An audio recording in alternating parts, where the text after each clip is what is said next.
कभी मित्र भी बहका देते हैं, कभी सहेली बहका देती, कभी कोई रिश्तेदार भी बहका देता है। मेरे को एक लखीमपुर खीरी का आदमी बहकाने के लिए आया अभी 2 साल पहले, कहीं मैं बहकने वाला। वो ऐसा मेरे से बोला, तुम अपने गुरु के लफड़े में क्यों फंसे, तुम तो बहुत बुद्धिमान महान हो, अलग से बीड़ा उठा दो, कितने बड़े हो जाओगे। हमने कहा मुझे मिट जाना है, बड़ा होना ही नहीं। बोले आपका बहुत नाम हो जाएगा। हमने कहा नाम जो हुआ उसको भी मिटाने वाला होना है, गुरु को क्यों छोड़ दूं। ये बेवकूफी की बातें मत बता दो, ये राजनीति सिखाता है साधु को। हमको सिखा रहा था और खुद बर्बाद हुआ है, खूब बर्बाद हुआ। हम समझ गए ये बर्बाद होगा अब, क्योंकि जो मुझको बिगाड़ना चाहेगा वो तो बर्बाद हो ही जाएगा। कैसे बर्बाद हुआ, नई पार्टी बनाया, उस पार्टी में 50 लाख रुपए खर्च किया, उस पार्टी में फेल हुआ, उसमें बर्बाद होकर जीरो बैठा। 4 लेन उसके द्वार पर निकली, उसका मकान सब उसमें चला गया। तो मुझे इस साल मिला, तो हमने कहा क्या हाल है, बोले बर्बाद हो गए। हमने कहा मुझे बहकाओगे तो बर्बाद कर दूंगा, मैं मंत्र पढ़ दूंगा बर्बादी वाला। अरे किसको बहका रहे हो। जब अकल नहीं थी मुझको, कुछ मालूम नहीं था मुझको, तब श्री क्षमा देव ने मुझको शरण दिया, गुरुमन देव ने मुझको चलना सिखाया, जीना सिखाया। अब मैं योग्य बन गया तो तुम उनको सिखा रहे हो, छोड़ दो। क्यों छोड़ दूं मैं, उनको मैं देता क्या हूं, बल्कि उनके चरण छू करके मैं ऐसा आशीर्वाद लेता हूं जिससे मेरा वैराग्य और मेरा विवेक जागृत रहता है। उनसे तो फायदा ही फायदा है। अब मुझ जैसे आदमी को जब बहका रहा है तो फिर सोचो ये छोटे छोटे चेले तो उसमें चपेट में आ जाएंगे। ये तो सोचेंगे हाँ गुरु छोड़ दो, कुछ और मिलने वाला, कुछ नहीं मिलने वाला है। गुरु को छोड़ करके भोगी हो जाओगे, रोगी हो जाओगे, भ्रष्ट हो जाओगे, चरित्र खो जाएगा। गुरु की प्रतिभा, गुरु का प्रभाव तुम्हारे चरित्र रूपी धन की रक्षा करता है, तुम्हारे वैराग्य के लिए कवच कुंडल है, तुम्हारे विवेक को जगाता रहता है और गुरु तुमको हर तरह से संभालता रहता है। याद रखना, जो गुरु हमारे जीवन के लिए कर सकता है वो दुनिया में कोई भी नहीं कर सकता।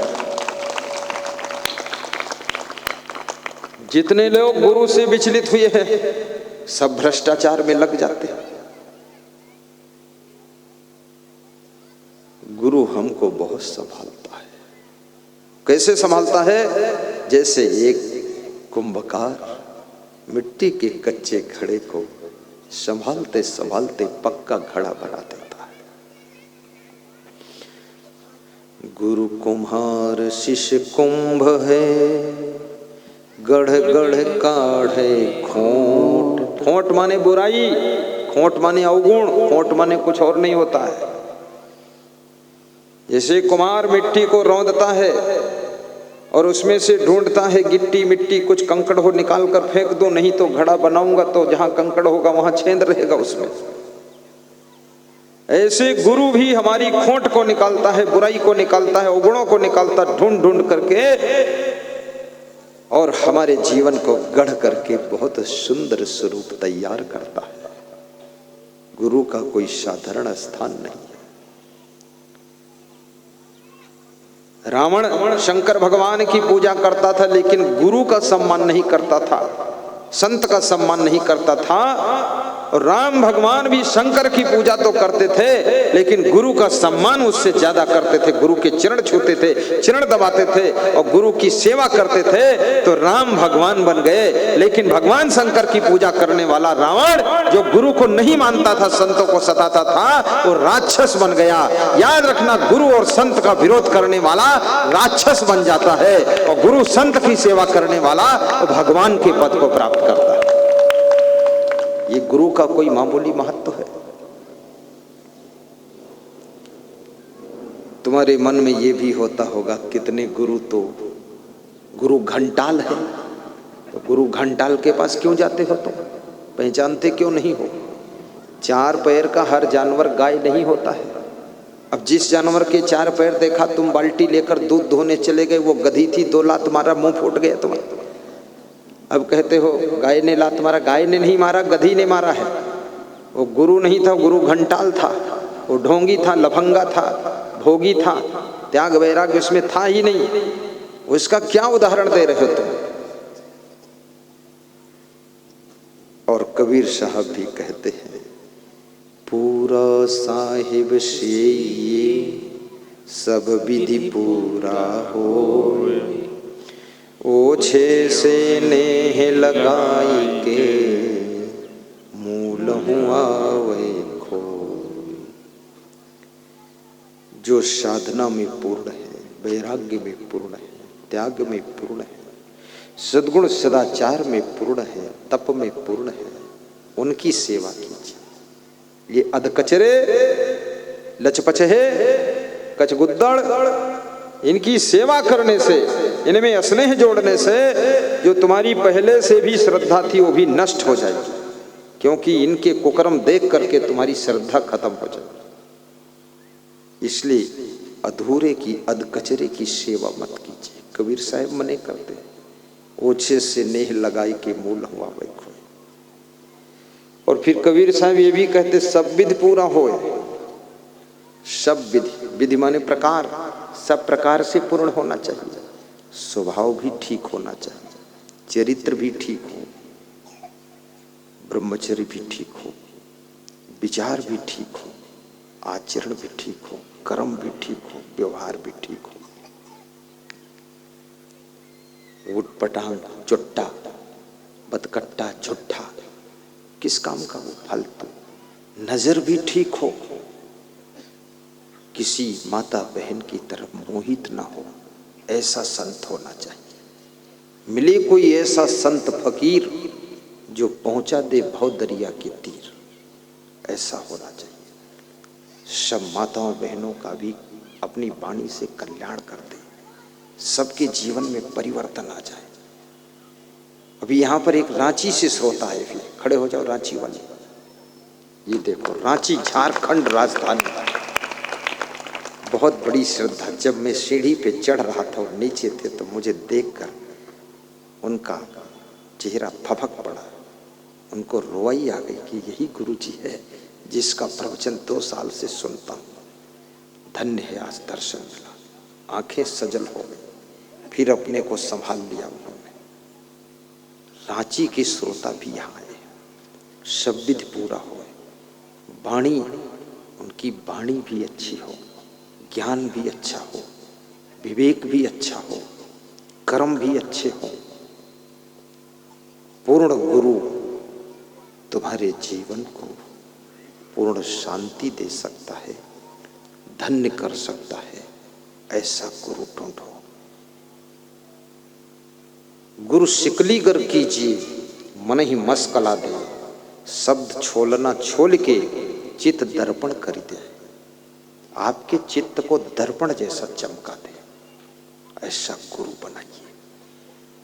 पूरा साहिब से ये,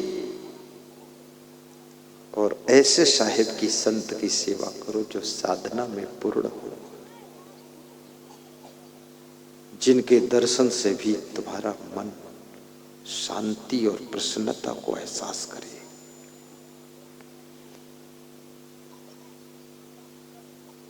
पूरा साहिब से ये सब विधि पूरा होए, ओछे से नेह लगाई के मूल हुआ वै खोए। जब तक नहीं होता है पूर्ण त्याग और प्रेम, पथिक जी ने लिखा है कि जब तक किसी साधु में, संत में, महात्मा में पूर्ण त्याग ना हो, विषय भोगों का पूर्ण त्याग, और उसके अंदर पूर्ण शुद्ध प्रेम ना हो, तब तक किसी भी सिद्धि का आना नहीं अच्छा। तब तक यदि उसका मान सम्मान होता है तो भी उसके लिए खतरा है।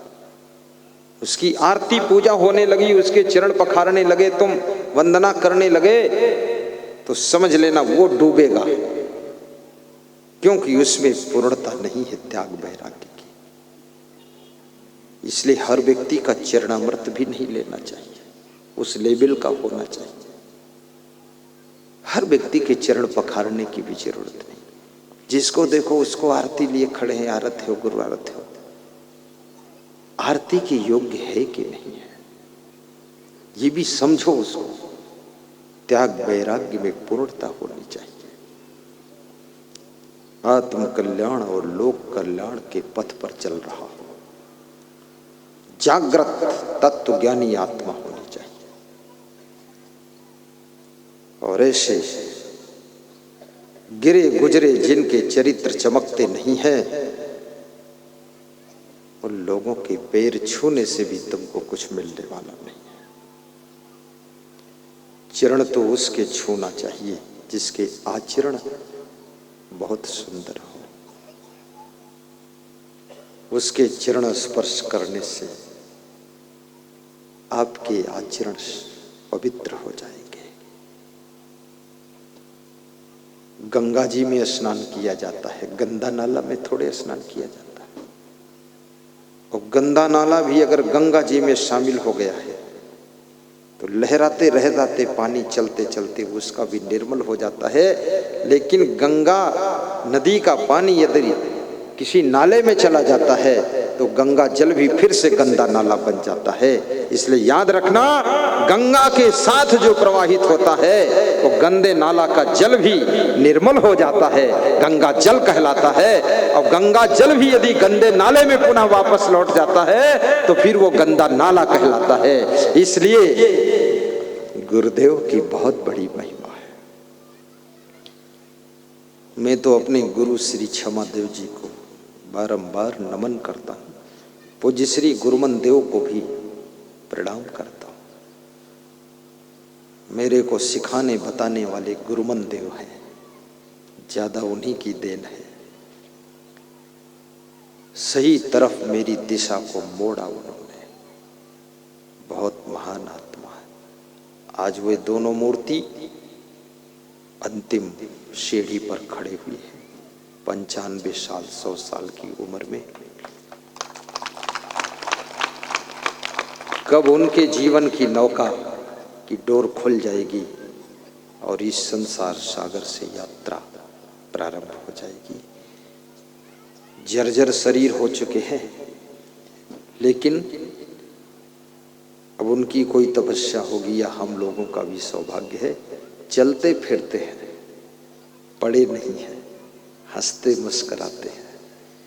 और मैं थोड़ा दवा भी खिलवा देता हूँ, मैं डॉक्टर भी हूँ, लगा देता हूँ कुछ। क्योंकि याद रखना, तत्वों से बना हुआ शरीर जब ज्यादा कमजोर होने लग जाए, थोड़ा आयुर्वेदिक दवा ले लीजिए, शक्ति आ जाएगी।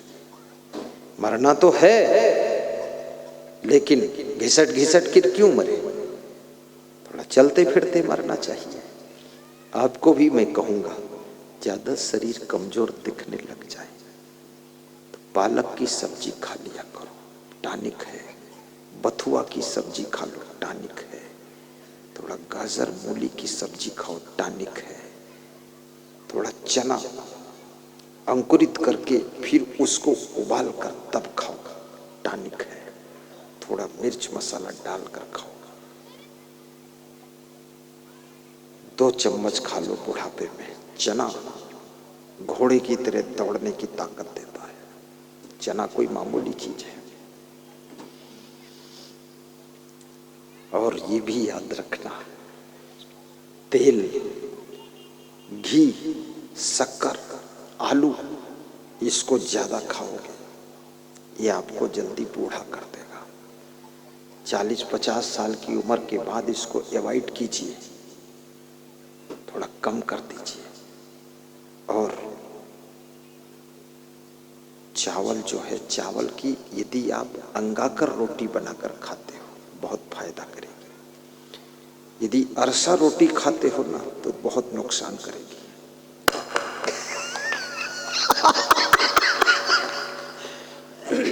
क्योंकि अरसा रोटी तेल में डूब जाती है, तो चावल का तत्व तो खत्म हो जाता है, तेल ही तेल भर जाता है। इसलिए अरसा रोटी कम खाया करो। लेकिन अंगाकर रोटी और मुठिया रोटी क्या पूछना फिर।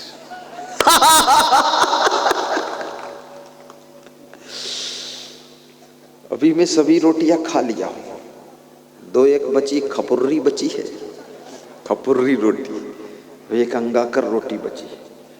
अब किसी साधु के घर पधरौनी करूंगा तो उसकी अम्मा बनाएगी तभी खाऊंगा, लेकिन जिस दिन प्रवचन ना हो उस दिन खाना है, क्योंकि अंगाकर रोटी इतनी मोटी खाने के बाद बेहोश कर देगी, बहुत नींद भी आएगी। हम इस डर से भी नहीं खाते, हमें डर लगता कि प्रवचन न बिगड़ जाएगा, क्योंकि हजारों लोग आस लेकर आते हैं और हम बीमार रहे तो अच्छा रहेगा, नहीं, स्वस्थ रहना चाहिए। साहिब बंदगी बोलो, साहिब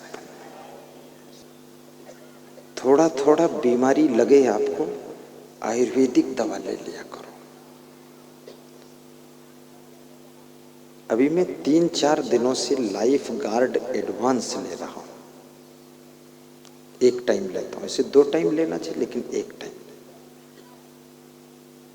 तो मुझे और तो कुछ नहीं लगा, लेकिन इतना जरूर लगा कि दिमाग थोड़ा सा तेज काम कर रहा है, इतना लगा है। और तुलसी की पत्ती 2-3 खा लिया करो आप, बहुत फायदा करेगी। 200 बीमारियों को दूर करती तुलसी, इसलिए तुलसी को आंगन में लगाया जाता, तुलसी की पूजा की जाती, तुलसी के पास दीपक जलाया जाता है। तुलसी के पास की हवा भी 100 रोगों की दवा है। और तुलसी का पौधा गमले में लगा लो और रात में जहां सोते वहां सिरहाने रख लो, तो याद रखना तुम्हारे फेफड़े में और हार्ट में और माइंड में कोई प्रकार की बीमारी नहीं आ सकती है। तुलसी का पौधा सर्व रोग नाशक पौधा है। यही एक ऐसा पौधा है जो 24 घंटे ऑक्सीजन बनाता है।